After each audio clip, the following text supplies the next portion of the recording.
Halo semuanya, Sawadee Krab. Kembali kita update terkait dengan kasus Brigadir J. Tim kuasa hukum Brigadir J, Kamarudin Simanjuntak, itu menduga sangat kuat kenapa motif yang sebenarnya dari pembunuhan Brigadir J itu masih belum diungkapkan ke media massa ataupun juga ke publik. Kamarudin itu menduga bahwa apa jangan-jangan ini adalah salah satu upaya yang dilakukan oleh dugaannya adalah tim kepolisian yang mungkin masih setia dengan Verdi Sambo yang ingin menidakadakan atau meringankan hukuman dari hukuman pembunuhan berencana.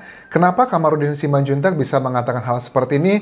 Karena menurut dia itu akan banyak hal-hal yang tidak masuk akal jika seandainya motif sebenarnya tidak diungkapkan dan tiba-tiba kalau motifnya ketahuan nih, seandainya teman-teman motifnya adalah karena dendam, karena ini dan itu kan bisa menjadi petunjuk sangat kuat, oh berarti memang sudah ada rencana. Tetapi kalau motif itu tidak disebutkan, aku menduga pernyataan dari Kamarudin ini adalah bahwa kalau seandainya nih ya, Verdi Sambo mengatakan tidak motif yang sebenarnya akan jatuh ujung-ujungnya dalam ke masalah emosional sesaat. Jadi tidak ada perencanaan. Karena aku juga mencium aroma sepertinya ada dugaan, ada dugaan-dugaan orang-orang yang mau menyelamatkan Verdi Sambo dari hukuman yang maksimal, yaitu adalah pembunuhan berencana. Salah satu hukuman paling terberatnya adalah hukuman mati. Oke, kita akan bahas lebih detail mengenai kali ini. Terus juga kuasa hukum Brigadir J juga bilang bahwa dia dan timnya itu sudah ada motif yang menurut mereka ini adalah potensi paling besar mengenai motif sebenarnya. Aku sih yakin ya, pada saat seorang kuasa hukum menyatakan sesuatu hal, mereka juga punya data-data hal-hal yang sudah dipersiapkan yang mungkin tidak disampaikan ke media massa. Tetapi sebelumnya aku mau mengucapkan terima kasih teman-teman yang sudah pencet tombol subscribe. Ini sekarang sudah naik 1% dibandingkan kemarin, sudah hampir 26 ya. Mudah-mudahan besok naik lagi karena itu support nyata kalian untuk aku terus mengawal kasus Brigadir J hingga nanti tuntas sampai ke persidangan. Ada nama-nama polisi-polisi cantik yang disebutkan Kamarudin Simanjuntak dalam wawancaranya di Metro TV ini. Apakah ada orang-orang cantik ya? Kita nggak bisa menutup mata. Ada dugaan salah satunya adalah AKP Rita. Walaupun AKP Rita sudah beberapa kali menyampaikan di akun Instagramnya akan segera melakukan klarifikasi, tetapi tidak dilakukan. Apakah mungkin beliaunya AKP Rita kalau nonton video ini sedang menunggu mungkin dari atasannya kapan untuk bersuara? Karena biasanya kalau dalam kepolisian begini, sebelum mengatakan sesuatu hal ke media massa pasti akan butuh petunjuk ya dari yang maha atas, yang atasannya maksudku begitu. Nah, AKP Rita ini apakah dugaannya ataupun juga perempuan yang lain yang cantik-cantik yang dimaksudkan dari Kamarudin Simanjuntak ini adalah yang membuat Ibu Putri marah dan ancam Sambo akan bongkar semua bisnis ilegalnya, misalnya narkoba dan juga judi serta yang lain-lainnya. Pada saat host dari Metro TV tanya, ini Pak Kamarudin kok sering sekali beberapa kali mengatakan tentang bisnisnya Verdi Sambo, tentang narkoba, judi dan sebagainya. Memang ada buktinya? Ya, dugaan tetap ya harus bermain aman begitu. Menurut dari Kamarudin Simanjuntak, dia udah punya data-data dan juga bukti-buktinya. Ya misalkan begini. Kalau nggak percaya, coba aja tuh dicek rekening-rekening dari Verdi Sambo atau orang-orang yang diduga terlibat dengan Verdi Sambo yang urusan dengan narkoba dan juga judi. Coba diundang PPATK untuk mengecek ya transaksi keuangannya di perbankan seperti apa. Misalnya juga disebutkan gini, misalnya dengan kenapa orang mati bisa transaksi di bank.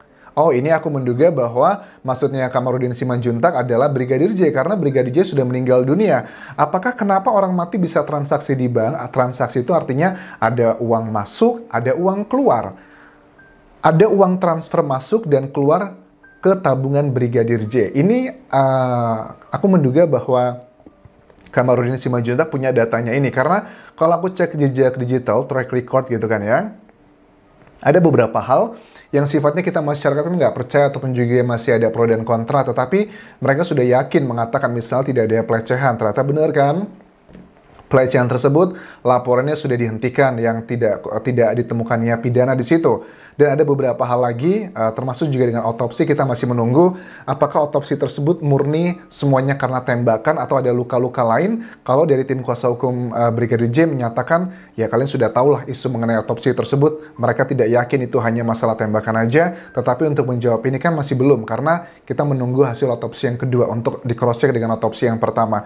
Menurut aku juga bakal ada beberapa hal yang mungkin diklarifikasi, apalagi kenapa aku yakin ini akan ada yang diklarifikasi dan diperbaiki data-data otopsi tersebut, karena kan sudah beda nih ceritanya. Awalnya kan dibilangnya karena ada dugaan pelecehan, mau pembunuhan, ditembak, ada 5 tembakan Baradae, 7 tembakan dari Brigadir J, ternyata semua itu bohong kan ya, palsu. Verdi Sambo pun juga sudah mengakuinya, dan dibuatkan alibi baru bahwa Verdi Sambo mengatakan dia marah dan emosi pada saat istrinya, pada saat di Magelang, merasa bahwa Brigadir J melakukan tindakan yang melukai harkat dan martabat keluarga dari seorang Verdi Sambo. Ini juga harus di cross-check benar atau tidak.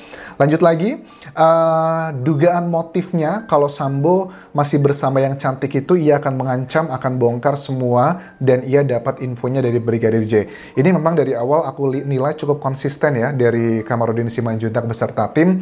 Mereka tuh yakin dari awal sampai sekarang, sudah sebulanan lebih aku lihat di media massa, mereka ini tetap yakin bahwa Brigadir J itu tidak ada hubungan spesial antara Brigadir J dengan Ibu Putri, which is itu hak dari mereka. Tetapi kan setiap orang kan punya pendapat berbeda-beda mengenai motif, karena ini juga masih belum dibuka oleh penyidik.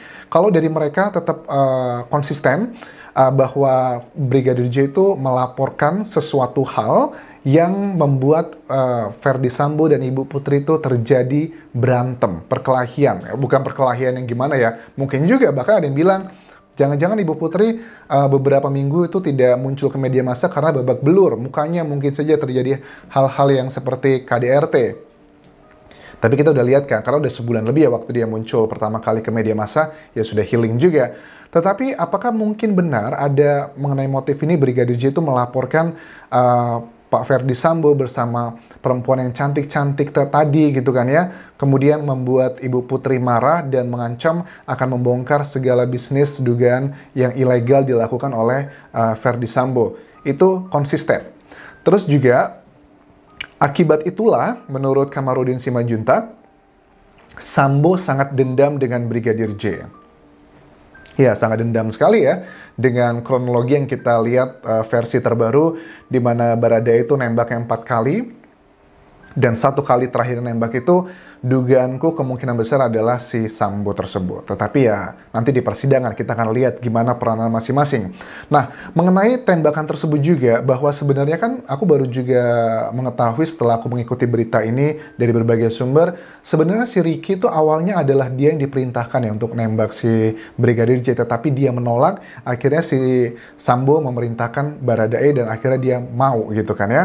Nah, ini kan juga, makanya aku lihat peranannya, kalau kalian cek di peranan keterangan dari Kabar Eskrim, si Baradae peranannya adalah yang menembak, sementara Ricky dan juga Kuat Ma'ruf, itu peranannya adalah sebagai yang membantu dan juga mengetahui, sementara Verdi Sambo peranannya adalah sebagai dalang, itu sementara. Tetapi apakah dia menembak atau tidak, aku masih belum mendapatkan keterangan resmi dari penyidik, memang yang kelima dia yang menembak. Tapi kalau menurut kalian, ada yang jelas Kabar Eskrim sudah menyampaikan bahwa tembakan yang terakhir, yang kelima itu, yang melakukannya adalah Verdi Sambo. Kalian boleh tuliskan linknya juga di kolom komentar video ini, biar aku bisa cek. Atau bisa kirim ke Instagramku juga ya, di DM di Anjas Asmara di Thailand. Nanti akan aku lihat di situ seperti apa. Kemudian mengenai PPATK tadi teman-teman, dan juga hal-hal yang berhubungan dengan bisnis dugaan ilegal tersebut, Kamarudin tuh bilang bahwa kenapa sih nggak kasus ini tuh ditangani oleh lembaga penegak lembaga lainnya, misalnya Angkatan Darat, Angkatan Udara, PPATK, itu kan bisa akan lebih komprehensif untuk mencari data-data yang lain ya. Bahkan Kamarudin juga mengkritik untuk Presiden Indonesia, hanya mengatakan bahwa dibuka selebar-lebarnya, sebenar-benarnya, Tetapi kalau hanya dikatakan seperti itu, menurut dia ya nggak cukup, harus lebih clear, harus dibuat tim khusus lagi. Kalau memang ingin membuka sebenar-benarnya, selebar-lebarnya, ya Presiden harus memerintahkan dibuat lagi tim khusus yang terdiri dari Angkatan Darat, Angkatan Udara, PPATK. Nah, PPATK ini nanti yang akan ngecek tentang transaksi keuangan, tidak hanya dari keuangannya Verdi Sambo sendiri, dengan kehidupan yang mewah ya kita melihat, karena ajudannya ada 8 orang kalau nggak salah. Ini aja kalau Presiden aku cek, ajudan Presiden tuh cuma ada 4 orang, tetapi Verdi Sambo punya 8 ajudan, plus juga dengan KM yang merupakan warga sipil itu 9 ya jatuhnya. Itu kan luar biasa, sesibuk apa ya gitu ngelebihin Presiden nggak sih? Nah, itu adalah tuntutan dari Kamarudin. Coba Presiden perintahkan untuk membuat tim khusus yang terdiri dari Angkatan Udara, Angkatan Laut, PPATK, untuk benar-benar mencari tahu ada banyak hal menjadi pintu masuk untuk banyak kasus-kasus yang lainnya yang berhubungan dengan Verdi Sambo.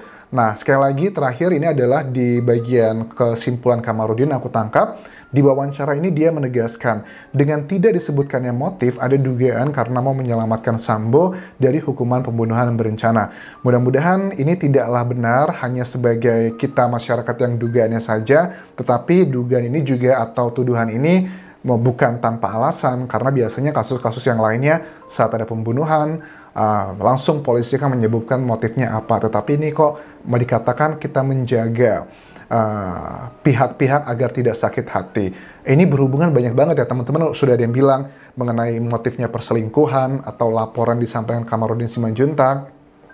Ada juga mengenai kayak apa tuh namanya, bahasa halusnya apa ya, seks yang menyimpang.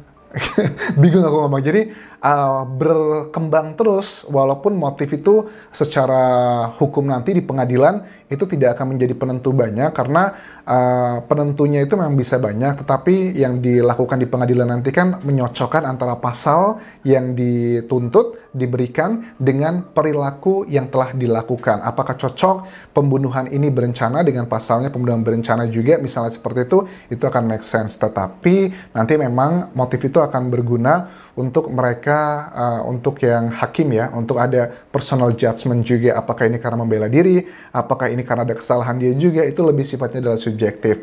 Ya, make sense juga, aku nggak menutup mata, memang ada benarnya juga motifnya nanti disampaikan di pengadilan, tetapi takutnya ya seperti Kamarudin tadi bilang, ini adalah salah satu dugaan untuk meminimalkan hukuman yang akan didapatkan oleh si Sambo gitu, biar nggak sampai ke pembunuhan berencana. Oke, aku rasa itu aja yang bisa aku update mengenai video kali ini. Terima kasih sudah menonton ya. Sampai ketemu lagi di video berikutnya. Tinggalkan like dan juga komen, serta subscribe channel YouTube ini. Kabun kerap semuanya. Bye-bye.